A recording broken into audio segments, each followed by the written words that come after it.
cette présentation, ça faisait des mois que je voulais la faire, pour essayer de parler un petit peu intelligemment de l'écriture inclusive, en général, même si c'est un terme qui cache, pas mal de choses, derrière. Je savais pas tellement comment le faire. Aujourd'hui, j'ai une bonne nouvelle, je viens d'obtenir un financement de 3 ans, doctoral, pour, mon projet de recherche sur l'orthographe et l'écriture, notamment. Donc c'est quand même un sujet qui vraiment me tient à cœur et que je connais bien. Donc je parle quand même d'une certaine posture, par rapport à ça et avec un vrai recul linguistique. Deuxièmement, c'est un sujet qui est énormément vaste, qui est extrêmement vaste. Je savais pas tellement, comment le prendre parce que, j'ai constaté que les partisans de l'écriture inclusive étaient des trous du cul et que les détracteurs de l'écriture inclusive l'étaient tout autant, d'un point de vue linguistique. Donc j'ai voulu essayer de faire une présentation qui soit un peu plus, hem analytique et sociolinguistique. Donc c'est un peu ça que je vais vous proposer ce soir de faire avec, l'écriture inclusive, essayer de comprendre ce qui se passe en termes, donc de la féminisation, de notre langue, et des différentes formes d'écriture qu'on peut avoir dans notre société. Si vous avez des questions, mettez-les au fur et à mesure, si je les sens pertinentes, vous les mettez en sans micro, je les prendrai directement parce que je vais pas pouvoir tout aborder et je pense que je vais générer énormément de questions, parce que je suis pas capable de tout traiter en 1 heure, comme il faudrait le faire. Donc, qu'est-ce que c'est que l'écriture inclusive? L'écriture inclusive, la féminisation des titres, des fonctions et cetera, accord de proximité, de maturité, comme je l'ai annoncé, c'est né dans les années 80, au Québec pour le français. Dans les années 90, on a eu la même chose, pour la Suisse, mais ça concernait que l'allemand d'ailleurs, ça ne concernait pas le français. Je ne sais pas si vous avez déjà vu, comment ça se passe en allemand, ils mettent des majuscules à l'intérieur des mots, pour, pour remplacer, enfin pour faire de l'écriture inclusive. Ça existe aussi en portugais, il me semble, où on met un X à la place de la voyelle finale d'un mot, pour pas montrer, son genre, et cetera. Donc ce qui se passe, c'est que depuis environ, 40 ans, on a des émergences d'écriture, différentes de la norme officielle. Donc vous prenez un pays, vous avez une norme officielle d'écriture et vous avez des écritures qui émergent, qui sont soit de type genré, soit de type dégenré, de type épicène. Donc, je ne sais pas si vous connaissez ce mot. Épicène, ça signifie que on ne peut pas identifier le sexe ou le genre du mot par rapport à, par exemple, si je vous dis une personne, ça peut être masculin ou féminin. Vous savez pas ce que c'est. Des écritures neutres, des écritures non sexistes, enfin tout un tas de choses et on voit bien que la politique est venue foutre son grain de sel dans la linguistique. Je voudrais rappeler 2 choses. Une différence très importante à faire en français. Alors dans les autres langues, je vais pas me prononcer, mais en français, on a 2 choses. On a un genre lexical et un genre grammatical. Le genre lexical ou le genre sémantique, c'est le sexe qui est associé au mot qu'on veut donner. Par exemple, si je dis une bouchère, normalement, personne ne va comprendre que c'est un homme. Une bouchère, c'est une femme qui fait de la boucherie. Et on a le genre grammatical, le genre est lié au mot directement, c'est-à-dire que ce mot est naturellement masculin ou féminin. Par exemple, on a une baleine, mais ça peut être un mâle ou une femelle, et on a un dauphin, et dans le cas d'un dauphin, c'est masculin, mais ça peut être un mâle ou une femelle. Ça, c'est le genre grammatical. Et les plus gros problèmes qu'on a aujourd'hui quand on parle du français par rapport à ça, c'est qu'on mélange un peu les deux et qu'on ne comprend pas linguistiquement où les gens veulent en venir. Alors, dans une première partie, je voudrais vous parler de toutes les écritures qui existent, des écritures alternatives à ce que revendique l'Académie française et à ce qu'on appelle la visibilité des genres dans la langue, qui est probablement un combat sociopolitique qui est mené aujourd'hui. Alors, on a d'abord l'écriture normative, qui est celle recommandée par l'Académie française, qui nous dit que, grosso modo, le masculin est un genre non marqué. C'est-à-dire que ce genre ne porte pas sémantiquement ou lexicalement un marquage sexuel. Donc on ne sait pas si c'est un homme ou une femme. Par exemple, si je vous dis un directeur, ça pourrait être une femme. Ça, c'est la position de l'Académie française. et que ce masculin en tant que genre non marqué est le résultat d'une fusion du neutre et du masculin qui s'est opérée, alors plus ou moins au début de l'ère chrétienne, dans le latin vulgaire, entre des genres comme Dominus et Templum, pour ceux qui ont fait du latin. Même si finalement le neutre pluriel prend des formes féminines puisqu'ils sont en A, comme Templa ou Maxima, pour prendre des mots français qui sont encore de rigueur aujourd'hui. Il faut savoir qu'il n'y a pas de consensus scientifique possible sur l'interprétation du masculin comme un neutre en français, puisqu'on n'est pas tellement par rapport au texte, hein, surtout d'un point de vue philologique, quand on étudie les textes, on ne sait pas vraiment si le neutre peut être, enfin, si le masculin peut être interprété comme un neutre. C'est pas toujours le cas, même si finalement en français moderne c'est plutôt le cas, mais ça on y reviendra après.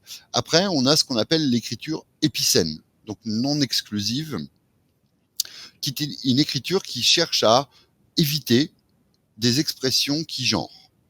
Alors par exemple, plutôt que de dire venez nombreux ou venez nombreuses, vous êtes un peu, vous dites, si vous dites, je dis venez nombreux, bah, ça exclut les femmes, venez nombreuses, ça exclut les hommes, puis vous allez choisir venez en nombre ou en grand nombre.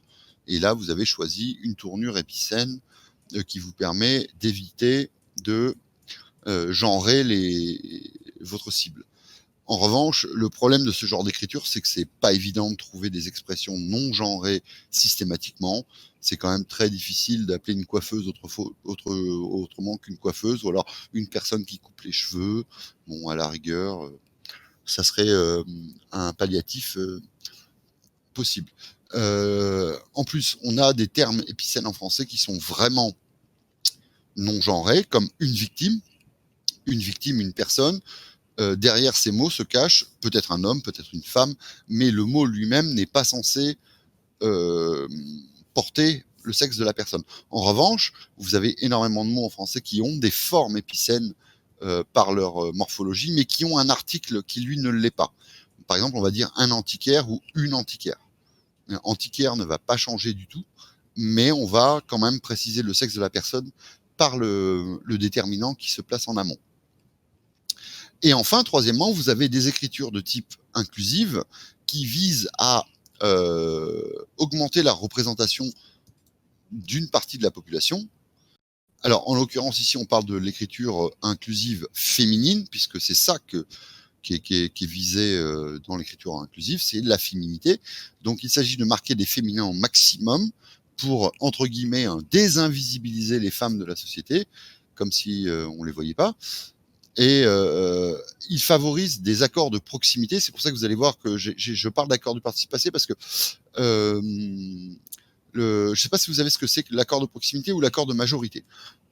Jusqu'au 16e, enfin en fait avant la normalisation du français par l'Académie française, il s'opérait en français ce qu'on appelle un accord de proximité. C'est-à-dire qu'on accordait avec le mot le plus proche. Donc on pouvait avoir des phrases comme les hommes et les femmes sont belles. Et on accordait avec le féminin de femme puisqu'il était le plus proche. Ensuite, on pouvait avoir des accords de majorité qui étaient aussi avérés en français, où on expliquait que finalement, si dans une assemblée, il y a 20 mecs et 80 femmes, on va plutôt accorder au féminin parce que les femmes sont surreprésentantes. Le problème de cette approche, c'est que, surtout dans notre société d'aujourd'hui, c'est pas moi, je défends pas, je comprenez bien que je défends aucune de ces positions, je mets des bases de réflexion. Ça se pose la question des autres identités. Si aujourd'hui on est en train toujours d'expliquer que il y a des transgenres, il y a des gens qui sont non binaires et ceci et cela. Enfin, je ne maîtrise pas les termes. Désolé, c'est pas ma spécialité. Marquer le féminin plus que le masculin, ça reste une opposition binaire et ça va à contresens de ce que ces gens-là essayent de faire. Maintenant, on va mettre une focale un peu sur l'écriture inclusive, puisque quels sont les problèmes qu'elle pose d'un point de vue linguistique et didactique, notamment dans l'enseignement de la langue. Bon, excusez-moi, je parle super vite. Alors, le problème que l'écriture inclusive pose, le premier, c'est le décalage entre l'écrit et l'oral. Il faut bien comprendre que nous, en linguistique, on considère toujours que l'oral est antérieur à l'écrit. L'écrit n'est une tentative conventionnelle de capturer l'oral. Et donc l'écrit n'a pas vocation à forcer l'oral. Or, ce qu'on se rend compte, c'est que l'écriture inclusive aujourd'hui essaye de forcer l'oral. Quand vous écrivez un instituteur.tris ou quelque chose comme ça, vous savez pas comment le lire et vous allez être tenté de modifier votre diction pour suivre l'écrit. Or, ce n'est pas la fonction de l'écrit, normalement. Mais après, on peut en discuter. Le français est déjà lui-même une langue qui comporte énormément de lettres, qu'on appelle des graphèmes, qui n'ont pas fonction phonétique. Par exemple, vous prenez le S final d'un pluriel. Ce S porte le sens d'un pluriel, mais n'est pas prononcé. Or, l'écriture inclusive veut venir un peu chambouler cet état de fait dans la morphologie orthographique du français en forçant la prononciation de tout. C'est-à-dire qu'elle ne reconnaît pas la capacité des lettres à avoir une fonction sémiographique, donc porteuse de sens sans être porteuse de son.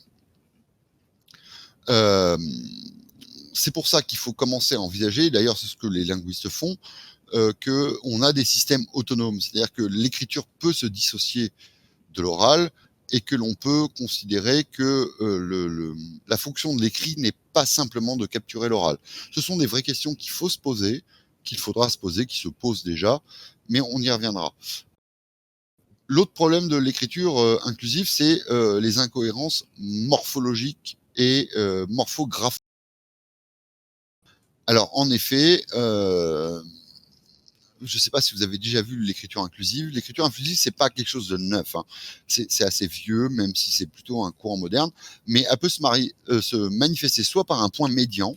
Le point médian, vous pouvez l'obtenir sur votre clavier par un code ASC2I qui est le Alt 0183 de mémoire. Vous pouvez le faire avec un trait d'union, vous pouvez le faire avec un slash, vous pouvez le faire avec des parenthèses. Je pense que tout le monde a déjà vu des professeurs qui écrivaient au tableau un adjectif en mettant entre parenthèses le E, par exemple. Ce sont des méthodes qui ont déjà été utilisées, qui sont avérées en français et il n'y a rien à dire là-dessus. Le point médian aujourd'hui, donc le point médian, c'est ce qu'on appelle le point qui apparaît en milieu de ligne par rapport au point bas, qui est le point final de phrase en français. D'ailleurs, on a vu que beaucoup de gens qui utilisaient l'écriture inclusive utilisaient le point bas. Le point bas est peut-être, lui, un peu trop significatif d'autre chose et il trouble la lecture. Puisque quand on voit un point, on a tendance à vouloir stopper ou réduire notre débit de parole, etc. Et c'est un peu confusant d'utiliser le point bas pour l'écriture inclusive. L'autre question que pose l'écriture inclusive, c'est dans quel ordre on marque le masculin ou le féminin? Parce que si on marque le féminin sur le radical du masculin, je suis pas sûr que les féministes y gagnent beaucoup en concluant que les femmes sont une extension des hommes. Bon, voilà. Ou mettre le pluriel. À quel moment on marque le pluriel? Est-ce qu'on marque le pluriel uniquement à la fin du mot sur le féminin? Est-ce qu'on le marque antérieurement déjà sur le masculin? Par exemple, étudiant, vous voulez parler des étudiants, est-ce que vous mettez étudiant TS masculin, point TES féminin? Vous voyez, ça pose énormément de problèmes d'un point de vue morphologie. C'est absolument pas normalisé et les gens ne savent pas comment gérer cette écriture. Elle pose plus de problèmes qu'elle n'apporte de solutions. Enfin, lorsqu'il s'agit de féminiser les noms de fonctions, on se rend compte que il y a un flou artistique qui est énorme là-dessus.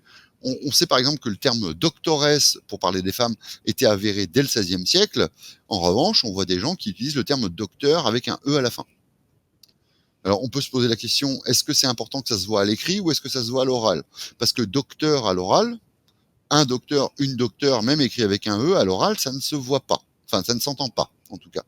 Et ça se voit à l'écrit. Alors, si on fait doctoresse, ça se voit à l'écrit. Mais même les partisans de l'écriture inclusive n'arrivent pas à s'harmoniser là-dessus. Et donc, on en vient à un peu un petit peu chacun fait ce qu'il veut. Et maintenant, posons-nous la question de quelle est l'évolution naturelle de la langue française et du latin qui lui était antérieur. Qu'est-ce qu'on constate? Nous, les linguistes, on constate que depuis le latin vulgaire et l'avènement du roman, donc ce qu'on va appeler le proto-français du 9e siècle, 10e siècle, à travers les les sermons de Strasbourg, c'est que le latin a perdu toutes ses déclinaisons. Alors ça veut dire quoi d'un point de vue linguistique? C'est que quand on a une chute des flexions grammaticales, donc les flexions, ce sont les terminaisons de mots qui vont changer en fonction du genre, du nombre, du cas, etc. Le français a perdu toutes ces tous ces marquages de fin de mots. D'ailleurs, c'est renforcé avec des articles comme le la, le les, etc. Et que l'évolution naturelle du français, c'est de rendre invariables tous ces noms et tous ces verbes. Le français évolue vers une grande régularisation de tout ce qui se comportait pas normalement dans la langue. Le masculin, le féminin en font partie également. Le français fait partie de ce qu'on appelle les langues flexionnelles ou synthétiques, et le français évolue, comme toutes les langues, vers des langues analytiques, comme le chinois, par exemple. Il faut savoir que l'anglais est beaucoup plus en avance que le français là-dessus, puisque l'anglais a déjà perdu quasiment toutes ses flexions verbales en conjugaison pour les verbes. Au présent, vous avez simplement un S à la troisième personne du singulier, et tout le reste est régulier. Et puis, dans les formes passées, vous avez soit une forme irrégulière, soit une forme régulière, mais c'est en ED ou avec une forme différente, mais c'est régulier pour toutes les personnes. L'anglais ne marque même plus les terminaisons verbales des personnes. Et le français suit cette même voie. Normalement, le français va aller vers ça. On va supprimer les personnes, on va supprimer le genre, le nombre, le masculin, le féminin, et tout sera marqué non pas dans le mot lui-même, mais dans le petit mot qui le précède, comme le sujet, le je, le tu, le il, le nous, le vous, etc. Essayer de combattre cette évolution naturelle, c'est essayer de se battre contre une évolution linguistique qui a plus de 20 siècles. 20 siècles. Les mecs qui veulent faire un barrage sur le plus grand fleuve du monde avec 3 cailloux. Ça ne marchera pas. Ça ne marchera pas. Je reviens aussi sur l'accord du participe passé, parce que l'accord du participe passé, c'est un truc qui est pas anodin. C'est-à-dire qu'à vouloir mettre l'accord du participe passé au centre de la féminisation, c'est-à-dire vraiment marquer quand c'est féminin ou pas féminin, c'est oublier que, en fait, l'accord du participe passé, il est audible. Donc, il s'entend une fois sur 95 000 occurrences de verbes.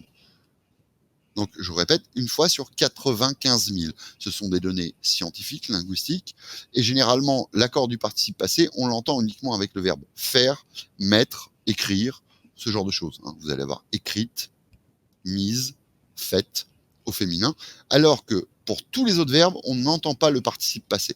La langue française cherche à invisibiliser les genres dans son évolution, et là, nous avons une proposition d'écriture qui cherche à les remettre en avant.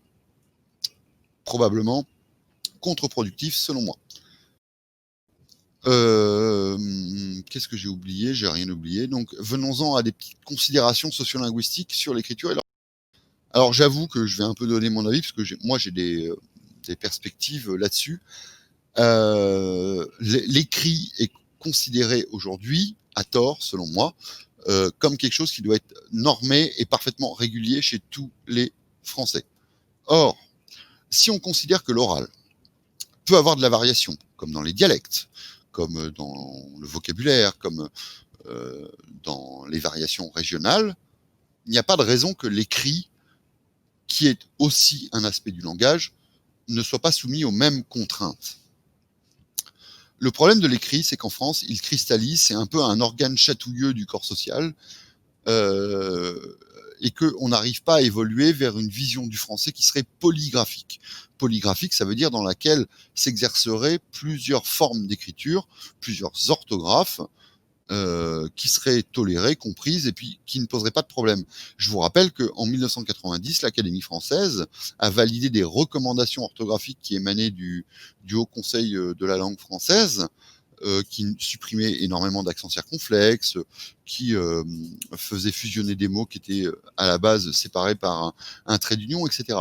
Que le verbe interpeller a perdu ses 2 L, alors qu'il en avait 2 à la base et qu'il n'en a plus qu'un, parce que sinon ça correspondait pas au code oral. Et que du coup, en fait, le français a vocation à être polygraphique. Alors, quelles sont les conséquences? C'est-à-dire que on va avoir des gens qui vont écrire en écriture inclusive, et d'autres non. Et quelle posture à avoir face à l'écriture inclusive? Moi, je pense qu'il ne faut pas en avoir. Il faut ni la combattre, ni la défendre. Parce que pour moi, cette écriture est vouée à la disparition parce elle est d'un très faible rendement sémantique et qu'en linguistique, on sait très bien que c'est toujours l'économie linguistique qui prime et que cette écriture ne pourra pas prendre parce qu'elle est pas rentable. Elle n'est pas rentable linguistiquement, donc elle va mourir de sa belle mort. Elle ne sert à rien. Et je pense que la meilleure posture à avoir, c'est voilà, de se dire bon, il y a des gens dans la société qui ont vu ça comme un combat social important à mener. Laissons-les le mener. Ils ont déjà perdu. Ils ont déjà perdu. Quelle évolution pour le français écrit? Il faut bien comprendre que le français tel qu'il évolue aujourd'hui, euh, il est représenté par deux grandes écoles. Il y a ceux dans le français qui veulent simplifier la graphie, avec des réformes plus ou moins ambitieuses, un peu comme l'a fait l'Allemagne, l'espagnol, le portugais, pour rapprocher le code écrit et le code oral, régulariser des grandes aberrations euh, issues des périodes d'ailleurs à laquelle l'orthographe a été fixée arbitrairement, pas toujours de façon rationnelle, comme le fait que le mot poids ait un D à la fin, parce qu'on pensait que ça venait du verbe pendere en latin, alors que ça vient de pensere, et que en français, le mot poids ne devrait pas porter de D, mais on a fixé l'orthographe un petit peu comme des couillons à l'époque, et que ça ne sert à rien, sachant qu'avant la normalisation, même à l'époque de l'imprimerie, le français était en variation perpétuelle en termes d'orthographe et d'écriture. Les gens du Nord n'écrivaient pas comme les gens du Sud, etc. Mais c'était pas grave. À l'époque, il y avait un meilleur respect là-dessus. La deuxième école, c'est les gens qui veulent maintenir un statu quo, notamment l'Académie française, qui veulent à tout prix que le français soit le français écrit du 19e siècle, alors que nous sommes au 21e, hein, notez l'ironie. 2 siècles après, on veut maintenir un français qui n'est pas du tout d'époque et qui a un décalage grandissant avec l'oral. Je ne sais pas si vous avez encore accès à vos grands-parents. Posez-vous la question, quand je parle avec ma grand-mère, est-ce qu'elle parle vraiment comme moi? Est-ce qu'elle prononce vraiment comme moi? Est-ce qu'elle fait les liaisons comme moi, etc. Essayez de vous pencher sur les personnes âgées et vous allez voir que générationnellement, on est déjà, nous, en décalage, les gens de 40 ans, les gens de 20 ans, avec des gens qui peuvent en avoir 80 en France. Euh, on est en train aussi en français de vouloir forcer des étymologies fallacieuses et des puretés fantasmées. Alors bon, je ne sais pas si vous connaissez déjà le débat sur nénuphar, hein. L'Académie française a fixé le nénuphar avec un PH parce qu'il pensait que ça venait du grec. Ça n'a pas de chance, ça vient pas du grec. Donc nénuphar en français devrait s'écrire avec un F. Et encore une fois, ça contribue à creuser ces distances entre l'oral et l'écrit, ça complexifie la langue pour les enfants qui l'apprennent, etc.